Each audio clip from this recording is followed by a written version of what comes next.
are moving on to another film which I've seen and which Andy has not seen this time, and that is Return to Seoul. Now, in Return to Seoul, the lead character here is a girl called Frédérique Benoit, shortened to Freddie, and that's played in her film debut, amazingly, by Park Ji-min. Now, Freddie was adopted as a Korean baby by a French couple, and now she finds herself back in Seoul with the option of tracking down her birth parents. But will fitting those missing pieces into her life bring her comfort or not? For video viewers of this podcast, here's a clip. C'est ta mère? Biologique, je pense, ouais. Tu vas essayer de retrouver tes parents? Pourquoi non? Mais je suis française. T'es aussi un peu coréenne. Votre prénom de naissance est Yeon-hee. On pourrait dire docile et joyeuse. This is a film which is directed and written by Davy Chow, and it's actually based on a life story of Laura Badoufle. I don't know if I pronounced that right. And as a result, it's got a really nice feeling of being very naturalistic and true.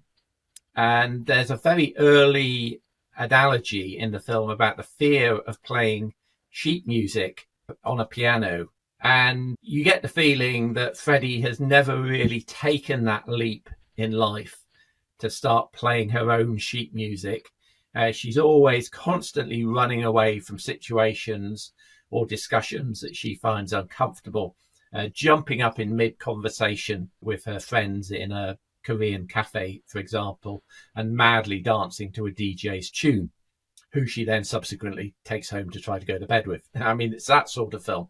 And I guess this is one of the great credits of the film, and also one of its real frustrations, is that Freddie as a character is absolutely and infuriatingly frustrating. I mean, she's wild, she's anarchic, she's apparently bisexual, she's bohemian, and she uses sex and drugs and alcohol really as distractions in her life.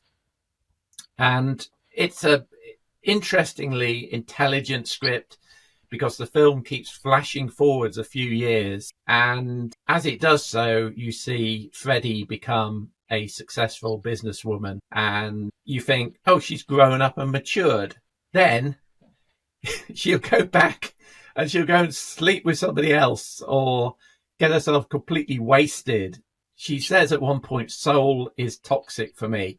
And it's like this fact that whenever she goes back into South Korea again, she suddenly falls apart again and goes and does something completely irrational. And you think, oh, she's not grown up at all. So in that sense, it's a really frustrating film, because you really want her to succeed and be successful in the film, and she keeps cacking up. It's also quite a interesting film to try and follow, because, as I say, the script keeps jumping ahead and the story keeps changing, but they don't tell you how the story has changed. You have to fill in the pieces for yourself as the film moves ahead. And I really like that, because I like films where you're not spoon-fed what the story is and you have to do a little bit of mental acrobatics in order to keep up with it. As I said, the lead actress, Park Ji-min, does an extraordinary job in the leading role of this damaged individual. And as I say, it's a debut film performance, and she really does a fantastic job. In terms of negatives for the film, there are a few moments where it came off the rails a little bit in terms of the direction. Andy, I know this week you went to see a film called God's Creatures that I saw a few weeks ago, and I had the same feeling about this film, that it was a little bit of an art house film, and there were moments, like in the finale of God's Creatures, where the director films for like 6 minutes flat somebody driving in a car.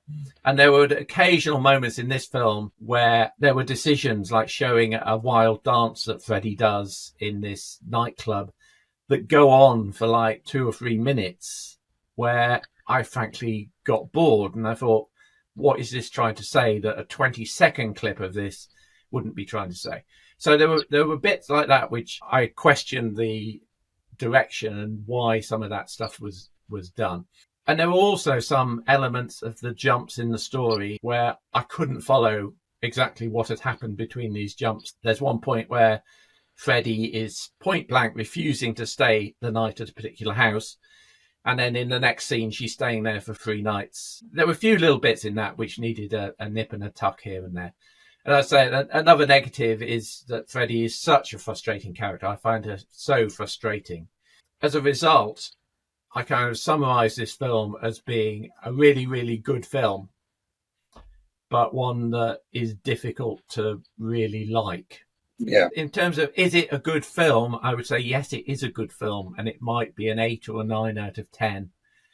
In terms of, would I necessarily want to watch it again? No, because I found it frustrating. So in the end, I've given this one a 7 out of 10, because there needs to be some sort of balance there. And I never know how to rate films. It tends to be a gut judgment sometimes between, is it a really good film, or is it a film I want to see again and I liked? And I've never fully sorted out in my mind where my rating system should be. And sometimes, and this is an example, I kind of take a mean between those two different bits. Yeah. I'd certainly recommend you try and see it if you could, Andy, because I think I'm really looking forward to seeing it. Yeah. I mean, yeah. I know you've been a little bit negative about it there, but, you've made me want to see it, which is great. I'll be interested in your views when you see look it, for sure. So again, the Flickering Dreams score here is only based on my review, but that's a 7 out of 10, making it a marginal